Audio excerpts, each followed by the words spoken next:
ม่ตู้มักสีหยังน้ำตาลนั่นแหละแม่จะโมโห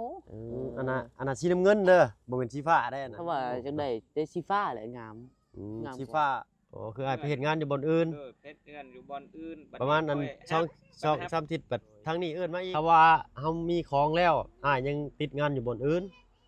แล้วโจะทางนี้ไว้ก่อนแล้วอ้ายเฮ็ดทางนั้นให้มันแล้วจังว่างๆจังมาก็ได้สิได้บ่อยู่แนวใดก็อันนี้ก็ลองโอลมกันเบิ่งพ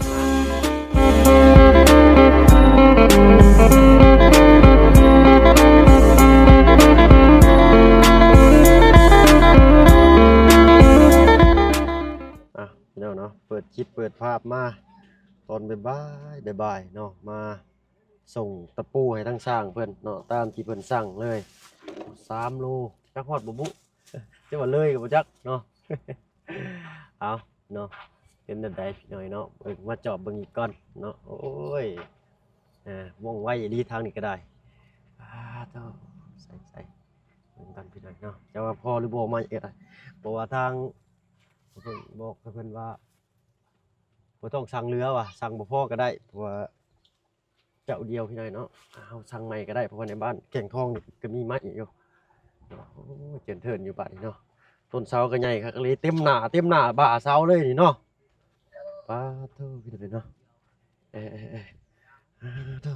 เนาะสบายดีเนาะโอ้ยเอานี่เอาไปให้ทั้งสร้างเพิ่นเด้อเนาะถึกอยู่บ่ตะปู6นั่นเอาพี่น้อยเนาะก่อนอื่นถ้าบ่เบิ่งก็กราบทักทายเด้อพี่น้องเด้อเนาะกราบทักทายสบายดีผู้ใหญ่ใจดีและก็ FC เบิดทุกท่านที่เข้ามารับมาชมช่อง YouTube บ่เพิ่งเคยหลายคือเก่าว่าฝั่งไทยฝั่งลาวและก็ถึงฝั่งต่างประเทศก็ยินดีต้อนรับเข้าสู่ช่อง YouTube บ่เพิ่งเคยหลายเช่นเคยพี่น้อยเนาะมื้อนี้ก็เปิดคลิปเปิดภาพมาใครเนี่ยแต่ยังมีห่มต้นหมากลำไยพี่น้องเนาะเป็นไดพี่น้องเบิ่งใส่กันดูเนาะงามลึเนาะงามเลยเนาะเนาะมีแต่ไม้ได้สันเบิ่งไม้ตื่มอีกก่อนเนาะไม้เส้นอันนี้พี่น้องไม้เส้นไม้แป้นปูเนาะใส่ติดอะตึมก่อนเนาะวันนี้วันศุกร์เนาะแม่แล้ววันนี้วันศุกร์สุขใจเสาเฮ็ดไม้ย่อเสางามพี่น้อยเนาะย่อเสาอีกเสาโทวันศุกร์สนุกสบายวันศุกร์สนุกสบายเลยนี่เนาะเอานั่งเบิ่งก่อนพี่น้อยเนาะแล่เบิ่งคักก่อนเอาพี่น้องเนาะอีกสักพักพุ่นแหละจังสิได้ไล่เฉลี่ยหลังคาให้เพิ่นขึ้นโครงหลังคาเนาะขึ้นโครงหลังคาแล้วจึงสิไล่ถึกว่าซั่นซะเนาะน้องต้นกะโดยเอาขนาดคาดคะเนว่าชังกะสีนี่แผ่นลูซิ่งนี่เจ้ามักสีหยังมักสีฟ้าเนาะโอ้สีสดใสใช้เอิ้นทางประตูมาเบิ่งหั่นมักคือกันอยู่บ่เนาะยะช่วยอายะเอ้ยเนาะได้เอาประตูมานี่นั่นร้านสิถามนี่เนาะเอาอันนี้ก็ได้น้องต้นกาไก่ไม้นี่เนาะเอาเนาะมีตู้รู้จักสีอยู่บ่สีได้สีเด้อสีช่างสีเราบัญชีเราถูกเราบัญชีสังกะสีมีตู้มักสีหยังน้ำตาลนั่นแหละแม่จะโมโหอันน่ะสีน้ำเงินเด้อบ่เป็นสีฟ้าได้น่ะสีน้ำเงินเด้อถ้าสีฟ้ามันสิออกย่างกว่านี้เนาะสีฟ้าก็ได้สีน้ำเงินก็ได้เนาะน้องเนาะสีนี่บ่พอตุถ้าว่าจังได๋ได้สีฟ้าแหละงามสีฟ้าเอาสีอยากอ่อนกว่านี้หน่อยนึงเนาะใส่แล้วสิเปรียบเทียบไว้น่าจะคือเกิดเป็นตู้นะสีฟ้านะแต่อ่อนกว่าหันน้อยนึงอ่อนเนาะอยากสีอ่อนกว่านี้แต่สว่างกว่านี้เนาะสีฟ้าอันแบบเสื้อน้องต้นกล้านี่สีน้ำเงินเด้อสีน้ำเงินเลยเนาะผ้าข้างได้ซะละผ้าข้างก็ว่าผ้าข้างสีแดงก็ได้เพราะว่าสีแดงมันงามสีแดงสีแดง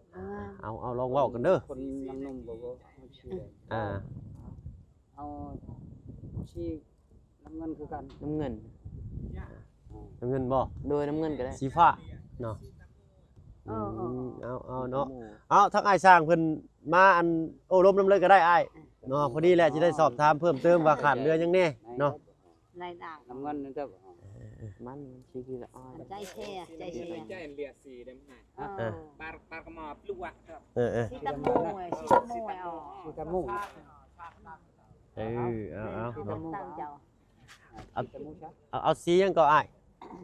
เอาสีตะมูนแล้ว เฮือนอันเป็นเฮือนพาเฮือนบ่หรือหลังคา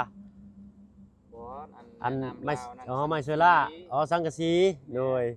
สีน้ำเงินนี่แบบว่ามันไหวสี โอ้ ตาย สีมันตายไว้ แม่นประมาณ เด้อ 2 ปีมันเป็นขาวหมดเลย โอ้มันเป็นขาวหมดเลย แม่น สีตะมูมันเคลือบหนาได้หน่อยเนาะ 10 ปีกับบ่เป็นหยัง โอ้เนาะเอาเนาะว่าจะได้น้องต้นกล้าจะว่าโอเคบ่ กระทึกแหละสีนั่นก็งามดี สีตะมูเนาะแล้วก็ เคยเห็ด ผ้าข้างกับสีเปลือกมังคุดบ่หรือเดียวใดสีแดงบ่หรือสีเปลือกมังคุดไม่ผ้าข้างมันน่ะนะไมเชล่านี่ สีโดนเนี่ยบ่จริง น้ำมัน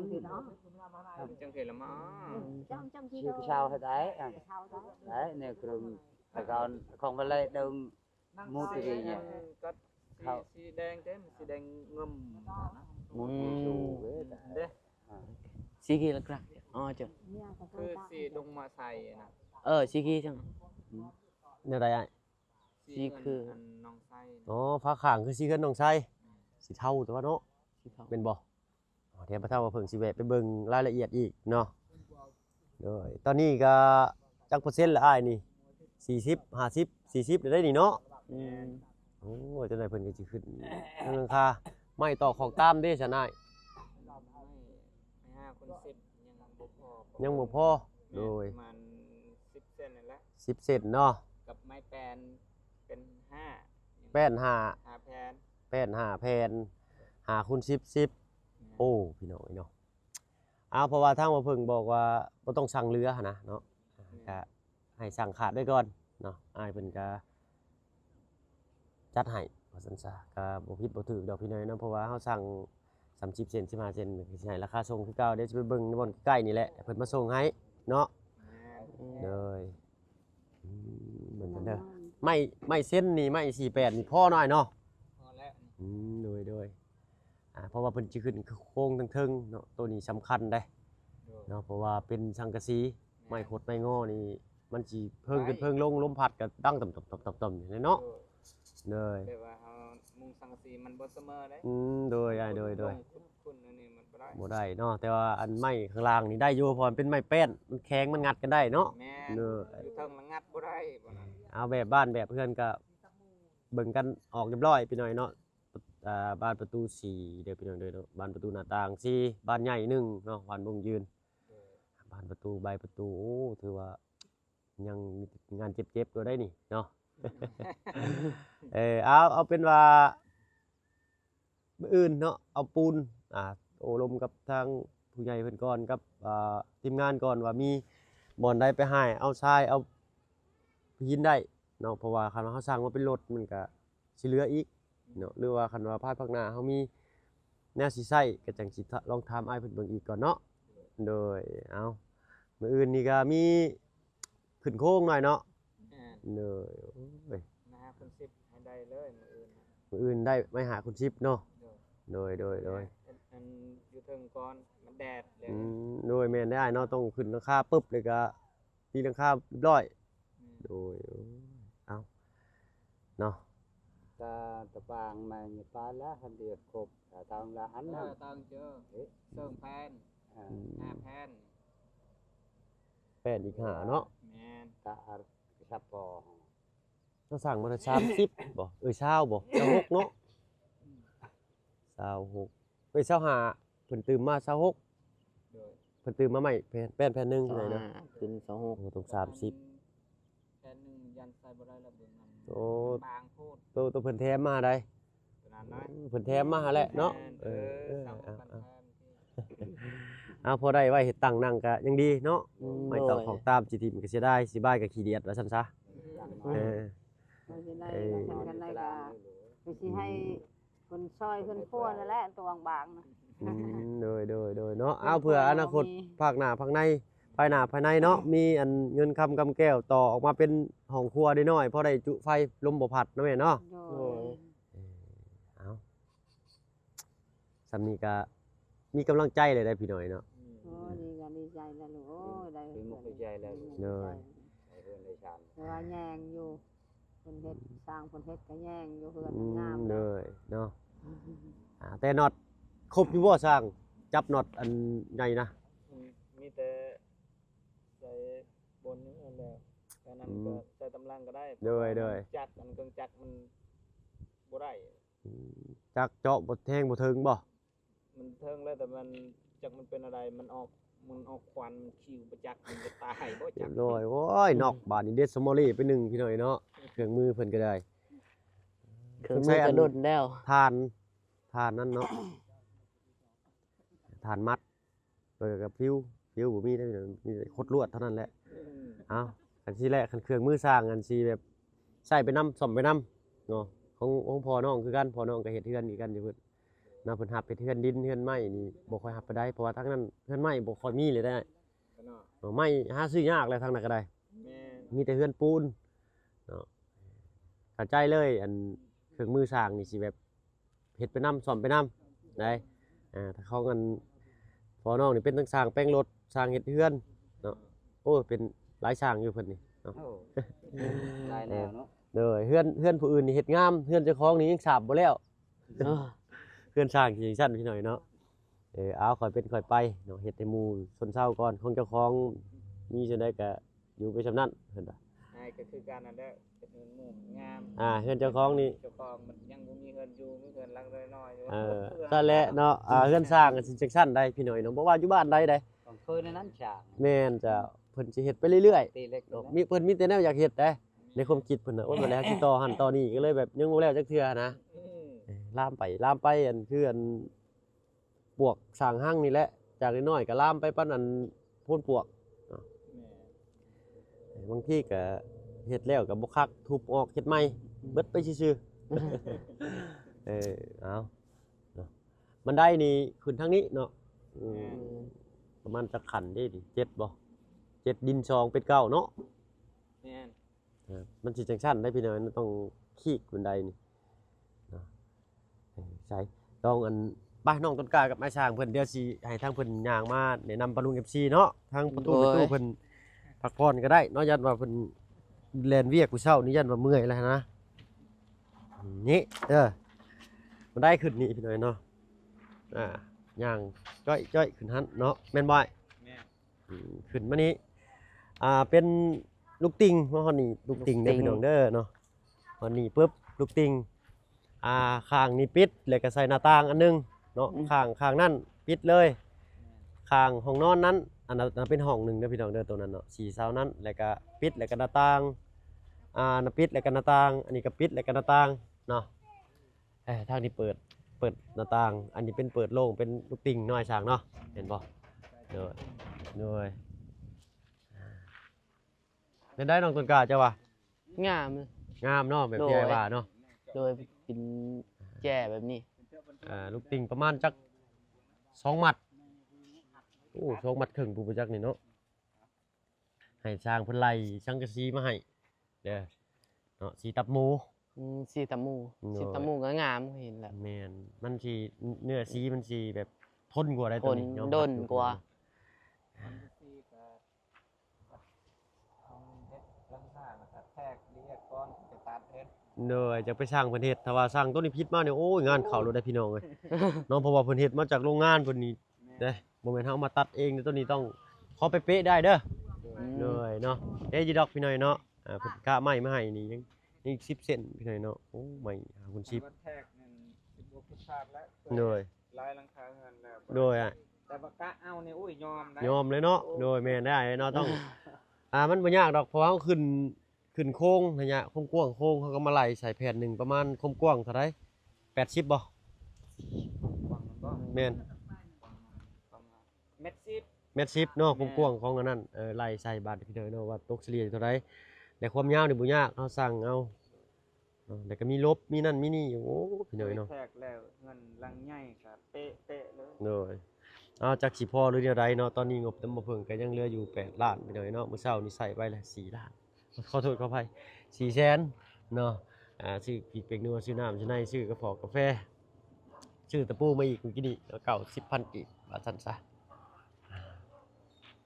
ตะปูหกนี่ตอกแป้นนี่สิใช้หลายอยู่หน่อยเนาะตะปูอัน10กับตะปู8นี่ก็ยังสิใช้อยู่ตอกคือเด้ตอกคือตอกค้างอีกเนาะบ่พอลือได้ก็แจ้งน้องเพิ่มเติมอีกเด้อโดยเนาะเอานี่แหละสิเผากันอยู่ในบ้านน้องต้นกล้านี่แหละเนาะอืม อ้าวบ่น้องต้นกล้ามีคนมาทวงหรือบ่เฮือนเดี๋ยวนี้ เอ้าก็บ่มีแหละ ยังบ่มีเนาะ โดย เดี๋ยวมีคนมาทวงโอ้ได้เฮือนงามแต่บ่มีเนาะยังเนาะ เอาคนไม่ว่าท่วงว่างามเขาก็มีแหละเขาว่างาม แต่ว่าท่วงว่าบ่งามบ่ยังบ่มี ทวงว่างามมาได้แต่เฮาก็ต้องถามจังซั่นแหละเนาะใครสิไปกล้าทวงว่าบ่งาม คนแขกนั่นนี่กันแล้วว่าโอ้ คนแขก แม่แล้วว่าได้เงินแรกแรกบ่ อ๋อถึงเลขบ่เพิ่นว่าเนาะ ว่าบ่แม่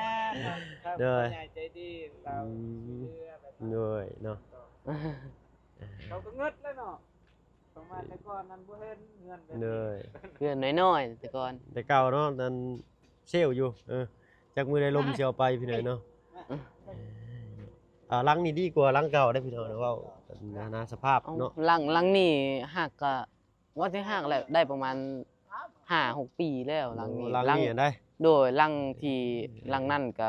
ได้ประมาณ10ปลายปีแล้ว โอ้เนาะก็ตามสภาพอะไรน้อยเนาะไม้ไผ่ปวกกัดปวกกินเน่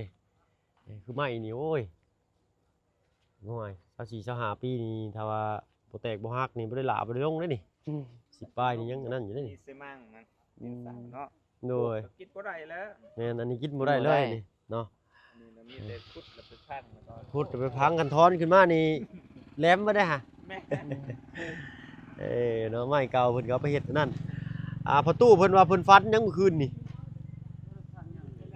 อ้าว ตัวงูตอบแล้วลูก ตัวงูนะ อ๋อเป็นงูเข้ามาบ่หรือว่าอัน มันจะเข้ามาเลยหักมุง ใส่หมูกลาง เอา เนาะ มอนเต็งไว้หมดมุง เด้อ ตีนมุงมันจะเข้ามาตุ๊ดมันทั้งใช้วันแอลพอนี่พอยังนั่ง เห็นเป็นตู้บ่ เอ้าก็โตบ่โตก็เข้า โอ้ ไปนี่ เอาตะไคร้ มีเจ้าอ่าง โอ้อันตรายเด้องูจงอาง แล้ว ครับ ก็ว่าอยากออกเลขจักเลขหยังเลขงูแล้ว โอ้ เลขกู เอาเนี่ยนั่นเลย เนาะเอา บ่มีมุมบ่เชื่อพ่อมัน โอ้อันตรายเด้นี่เนาะเอาหน่อยเนาะดวงดีนี่บ่สำคัญพี่น้องไผดวงดีก็ได้ไผดวงบ่ดีก็บ่ได้เด้อซื้อเลขสิเบอร์ก็ได้เนาะเอาการเสพเรื่องการพนันนี่ก็เสพพอดีพองามก็ดีเสพมากไปก็เป็นโทษให้เจ้าของเนาะจำว่าทางบ่เพิ่งนี้ก็5,000 10,000นี่ก็ว่าโอ้ยแพงเลยได้พี่น้อยเนาะ เดือนละเทื่อว่าซั่นซะเนาะจังใกล้เพิ่นเอามีแต่มื้ออื่นจะเพิ่นขึ้นโครงหลังคาให้ไม่5คูณ10เนาะ คุณซิป 5คูณ10อีก10เซนแป้นอีกแป้นปูอีก5เนาะจักสิแผ่นเท่าใดเนาะแล้วก็เว้าเรื่องกับว่าถ้าว่ามุงราคาแล้วถ้าว่าเงินเฮาบ่พอก็ว่าสิให้เพิ่นหยุดก่อนก็ทางอ้ายเพิ่นว่าถ้าว่าหยุดแล้วทางอ้ายเพิ่นอยากไปเฮ็ดงานบนอื่นเพิ่นยันว่าทางนี้เอิ้นมาเฮ็ดอีกก็มันก็มั่งครั้งนี้ปะนะพี่น้อยเนาะก็แม่นความเพิ่นอยู่พี่น้อยเนาะจังได๋ก็เดี๋ยวสิลองโอลมเบิ่งเติมอีกเนาะเอามุงราคาไปก่อนนะปูแป้นปูนี่ก็หาใบตองกล้วยมาขังเอาก่อนแล้วเนาะ โดย เอาทางง่ายเป็นเนียบปรีได้การต่อไม้เป็นนี้ก็เคยเห็นต่อแบบนี้บางช่างเพิ่นสิเฮ็ดเป็นปากสลามตัววีพี่น้องเนาะชบเข้ากันกึบบางช่างก็สิเจ้ยเป็นจังซี่เลยบางช่างก็เป็นปากสลามสันยาวจังซี่แต่ว่าแหลมอันนี้แบบปู้หมอแหลมโอ้เพิ่นติดเข้าท่านี่ได้ดิเนาะเนียบเป็นเนียบเลย บ่เบิ่งคักนี่บ่ฮู้เลย แม่นนะนี่โอ้ปกติช่างอื่นเพิ่นก็สิเฮ็ดจังซั่นเนาะแต่อันนั้นก็เนียบคือกันสลับพันกันไปเพราะว่าไม่เนาะมันอยากโง่มันอยากเป็นตูดจังซี่นะแล้วเพิ่นกบเพิ่นไทยให้ก็โอ้ยโอเคเลยพี่น้อยเนาะเอาอีกจักหน่อยน้องต้นกล้าเด้อ โดย เนาะขึ้นบ้านใหม่ใส่หญ้างามนี่บ่โตเนาะเอาเนาะมีแต่มื้ออื่นได้เด้อ ทางน้องสิสั่งไม้มาให้ถ้าว่าบ่ทวงบ่ทันแนวใดก็สิแล่นไปเบิ่งนี่เนาะ โดย หาคุณ10เซนแต่ก็ มีแต่เฮามันก็เลือกเลย เลือกเอาเลยเนาะ โดย โดยอันนี้เพิ่นมาเป็นคิวเลยพี่น้อยเนาะเพิ่นมาส่งให้อยู่ตี้เนาะ แม่น อืม เราเอารถไฟ โดยแล้วก็อยากขอโอ้ร่มน้ำอ้ายช้างเพิ่นเนาะเอาได้หรือบ่ได้หรือได้ก็ว่ากันถ้าว่าเนาะยับมาพี่น้องกูกะไม่อยู่น้องเจ้าถ้าว่าทางน้องมุ่งหลังคาแล้วปูแป้นถ้าว่า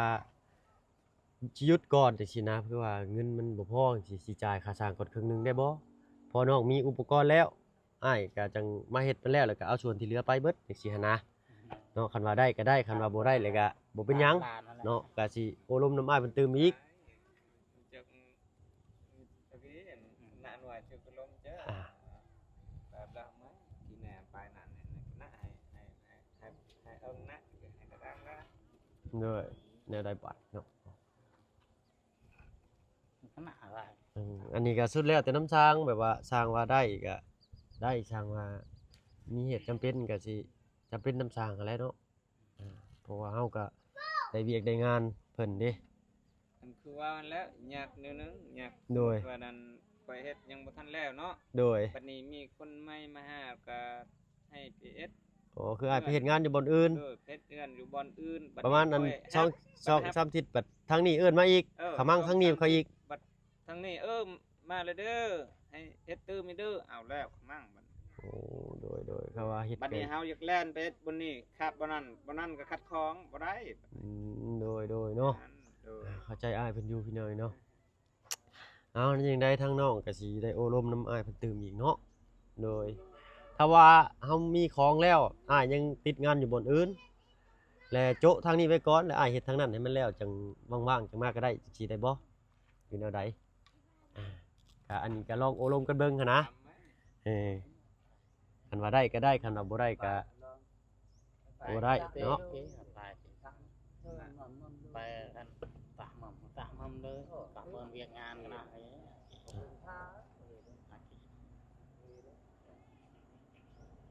ว่าแล้วคนว่าว่าเฮ็ดแผ่นแล้วเลย โอ้โดย ทางอื่นก็ไปทางอื่นอีกนั่น โดยเอาก็ได้ทั้งน้องก็สิแจ้งอ้ายเพิ่นตื่มอีกเนาะก็แม่นนะพี่น้อยเนาะเพิ่นแล่นสมมุติว่าเพิ่นไปบ้านไกลเด้ซะ แม่ บางเทื่อแบบไปนอนค้างคืนอยู่พุ่นเนาะเคยบ่มีงานแบบไปค้างคืนอยู่บ้านป่าลึกๆนี่ บ่เคยแต่ว่าคันว่าไปเฮ็ดเฮือนนั่นบ่อนบ้านนั่นต้องว่าเขตอันใกล้แต่บ้านเฮานะบ่เคยเฮามานอนเลยเฮาคือคานอยู่ โดยแม่นแล้วเนาะเพราะว่าเคยเห็นช้างพงเพิ่นมาแต่บ้านเชิงก็บ้านที่ขามเซไปนะอยู่พู้นเนาะเพิ่นก็มาพาลูกน้องจากลูกจากเมียมานอน2-3ทิศบ่ได้เมื่อบ้านมื้อสองเนาะมานอนเฮ็ดอยู่หั่นจังซั่นได้อันนี้ใครแน่อ้ายเพิ่นอยู่บ้านอะไรนี้เนาะ แม่น ถ้าว่าอ้ายเพิ่นไปเฮ็ดเวียกบ่อนอื่นอ้ายเพิ่นก็เที่ยวเมื่อเที่ยวมาก็โอ้ยค่าน้ำเมือกน้ำมันอีกเนาะโดยเอ้าคันบ่ได้ก็บ่เป็นหยังเดี๋ยวทางน้องสิโอลมน้ำอ้ายเพิ่นเติมอีกเนาะโดยเอ้าเคลียร์กันจ้าแจ้งแบบนี้พี่น้อยเนาะมันจังว่าดีต่อทั้งสองฝ่าย สิซอยกันนี่แหละว่านั้นเนาะ โดย คันว่าปะแล้วก็ย่านมีเวียกมีงานมาหน้ามาไหนแต่อันนั้นแล้วว่าปัดข่าวสิต้องการสร้างอยู่ไสได้เดี๋ยวนี้ โดย อย่าได้สร้างไปคนอื่นแล้วเป็นยาก เฮือนอยู่นั่นเขตอันเมืองนองนั่นเนาะ โอ้ย บางทีเอานอนเลยนะ อันนั้นบ่ได้เที่ยวเลยเนาะทางเมืองนองนี่ใกล้พี่น้อยเนาะเสียงดีและยามหนาวสิครับค่ำแรงมานี่ขับรถก็บ่ได้มือจังเขาโลดเนาะ เอากะคือว่าอะไรพี่น้อยเนาะโอลมกันแบบนี้กะโอลมกันมันตรงมันแตกกะถือว่าเป็นการดีเข้าใจทั้งสองฝ่ายโดยจึงได้ต้องสิโอลมน้ำอ้ายเพิ่นตื่นอีกเนาะโดยดีและอ้ายเนาะเอาได้แจ้งกันแบบว่าจะแจ้งเนาะเอามื้ออื่นมีแต่ว่าไม่หาคุณชิปเนาะ โดย ชิปเส้นแป้นปูอีก ปู5แพ 5แผ่นโดยเนาะ เอาแต่แปลงปูมีเรียบร้อยพี่น้อยเนาะมื้อนี้คือแนวเจาะเสาสร้างเพิ่นก็เดสโมเลไปเลยมีแต่ให้ทางสร้างเพิ่นไปซ่อมไปแปลงมาแล้วก็เจาะยิงใส่เนาะ โดย จับทั้งหลุมนี่จักโตก่อน1 2 3 4 5 6ทั้ง ทั้ง กระอย่างละโตเนาะเป็น12พอดี สอง เนาะน็อตกับพอดีเนาะ20เซนพอดีทะลุเหลือ2เซน3เซนเนาะเอ้ยเซาก็งามทำพี่น้อยเนาะเพิ่นจะเอาเกลือขี้ดินเด้นี่แหละพวกจังพวกกินมันเกลือขี้ดินนี่มีแต่บัดนั้นแหละก็ยามฟ้ายามฝนนี่มีแต่เอาน้ำมาคัดออกก็ไหลรวยๆออกแล้วนี่เนาะ อืม เอาเพราะว่าเพิ่นกบไว้เด้เพิ่นกบแลดินตึกบาดนี่มันเลยเปื้อนจังซี่ถ้าว่าดินถึกแล้วเฮามากบออกมันก็สิแพ้แต่ใบกบเฮาเนาะเอาเนาะเป่ากันหลายใหญ่กันห่างก็คือสิได้เวลาสมมาทางพาควรแล้วเนาะทางบ่เพิ่งก็สิแล่นอุปกรณ์ให้เด้ออ้ายบ่อื่นเด้อเนาะเดี๋ยวทางน้องสิแล่นไปเบิ่งนี่แหละเนาะว่าราคาเท่าใดก็สิประมาณ9:00 น 10:00 นผมจักเพิ่นสิมาส่งให้เพิ่นเปิดห้านเนาะ เลยจังได้ก็ขอบคุณขอบใจอาหลายๆเนาะเดี๋ยวมื้อแรงทางน้องสิแจ้งเพิ่นเนาะเลยไปน้องต้นกล้าเฮาก็ได้เนาะเย็บโบ้โอ้สากเพิ่นเด้อนี่สากโคตรนี่แม่นเสียศูนย์เบิดลังเลยเด้อนี่ แทกได้ก็บิดแล้วเด้อพี่น้อยเนาะเอ้าเนาะมีตู้สีอันตามน้องต้นกล้าว่าเนาะสีตับหมูกับสีแดงบ่น้อง อืมสีคือสีเพื่อน น้องชัย น้องไซกะ โดยหลังคาสีตับหมู โดย เป็นฝ้าสีเทา โดย เนาะคอนบุรีว่าซั่นซะเอาเดี๋ยวถ้ามื้ออื่นอ้ายสิได้สั่งไม้หน้าคูณ10เซนแล้วก็แป้นปูเนาะถ้าว่าอ้ายลืมนี่อ้ายสิแชทมาถามเจ้าเด้อ โดย เจ้าจื้อได้ โดยจื้อ คูณ10เซนไม่แป้นปู5แผ่น โดย จื้อเนาะ โดย ว่าหยอกน้องเพิ่นสิชื่อพี่หน่อยเนาะเอามื้ออื่นสิลองถามเบิ่งว่าสิจื้อบ่เนาะทบทวนความจำได้นี่เนาะ โดย แล้วก็ลูกติ่งนี่ประมาณ2หมัดพุ่นเด้อพี่น้อง2หมัดครึ่งพุ่นบ่จัก ตรงมาด หมัดละ12อันบ่หรือ10อันนี่แหละน่าจะ10อัน1 2 3 4 6 7 8 9 10ทั้งหมอีก8 9แล้วก็ลูกติ่งใหญ่อีกอันหนึงพอดี2หมัดกะว่าพี่น้อยเข้าหั่น3 4อันไปนี่ลงนี่แล้วก็หน้าต่างหั่นเด้อน้องต้นกะเด้อ โดยหน้า ตร ตาง เยี่ยม1 2 3 4ทางนี้ทางทิศตะวันตก สี่ ทางใต้ท่านบริติดเนาะเพอมันบังกุกไม้อยู่แล้วหั้นนะหรือในใดถ้าว่าอยากติดหันหรือว่าสิง่ายแบบใดก็จะสิลองถามทางอ้ายเพิ่นตื่นอีกหน่อยเนาะ1ปองนั้น2ปองนี้ทางขึ้นนี่นะมันสิโอเคบ่หรือว่าบ่ต้องใส่ปองที่ย่างขึ้นนี่ก็โอเคได้พี่น้อยเนาะ1 2 3ในห้องนี้3ปองบ่บ่สิบ่หลายผลบ่เนาะหรือว่าเปิดนี้เปิดหันแล้วก็เปิดหันแล้วก็เปิดนี้เป็น4เนาะมีทางเลือกอยู่2พี่น้อยเนาะคือใส่5ก็โอ้หลายเกินไปพี่น้อยเนาะห้องนี้3บานพอดีพวกบ้านใหญ่ก็เป็น4 3บ้านนะโปรงเยี่ยมเนาะแล้วก็อันนี้บ้านหนึงเนาะทางนี้ทางต้นกล้วยนี้เนาะหรือว่าใส่ตัวนี้กับตัวนั้นและห้องนี้นี่เอาออกบ้านหนึงให้เหลือ2บ่หรือแนวใดเนาะคอมเมนต์นี้เข้ามาเบิ่งพี่น้อยเนาะคำแนะนำดีๆจาก FC จากผู้ใหญ่เพิ่นเนาะเอาก็คือสินั่นแหละคร่าวๆเนาะก็รุ่นเบิ่งกันเนาะน้องต้นกล้าเนาะว่าสิได้ผลลัพธ์ออกมาแนวใดมื้อแรงเนาะ โดย สำหรับคลิปนี้ลาก่อนพี่น้อยเนาะพออันคลิปหน้ารุ่นอื่นพุ่นละเนาะไปตู้เนาะ โดย เอาไปก่อนพอตู้ไปตู้อัน สบาย ท่า ดี น้ำเพิ่นเด้อเนาะโดยเนาะโดยมาน้องต้นกล้าเอาตึมมาเนาะโอเคจังได๋เด้อทางอ้ายสิเบิ่งไม้มาให้เด้อมื้ออื่นเด้อเนาะถ้าว่าอยู่ก็ซอยเพิ่นเอาลงน้ำเนาะตัวลุกขึ้นแล้ววิ่งเลยพี่น้อยเนาะโดยพอตู้โดยเนาะขอบใจหลายๆป้าพี่น้อยเนาะพอคลิปหน้าอยู่ดีมีแฮงเบิดสุขทุกคนที่เข้ามาหามาชมช่อง YouTube บ่เพิ่นเคยหลายคือเก่าเนาะสำหรับคลิปนี้ไปแล้วพี่น้อยเนาะสบายดีจ้ะ